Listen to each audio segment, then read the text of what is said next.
అసలు ఈ సొసైటీలో ఉంగుండండి, హ్యూమిలిటీగా ఉండండి, హంబుల్గా ఉండండి అంటారు. Fuck that. మీకు చెప్పిన అర్థం కాదులే. చెప్పు, అర్థం చేసుకుంటాను.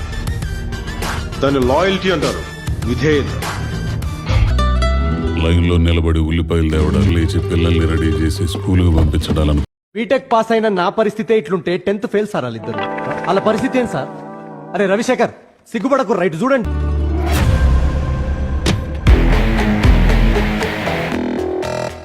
భలే మాట్లాడతారన్నా మీరందరూ.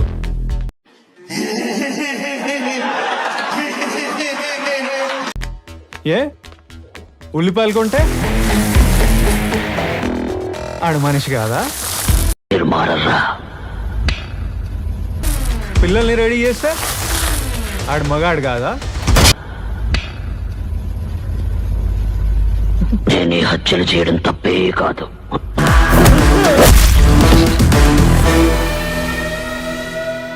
సారీ బాబాయ్, కంగారులో కొబ్బరికాయ తేవడం మర్చిపోయాను. దీనికి ప్రాబ్లం ఉంటే ఇది ఏం చేసా? తలకాయ కొట్టేశాను.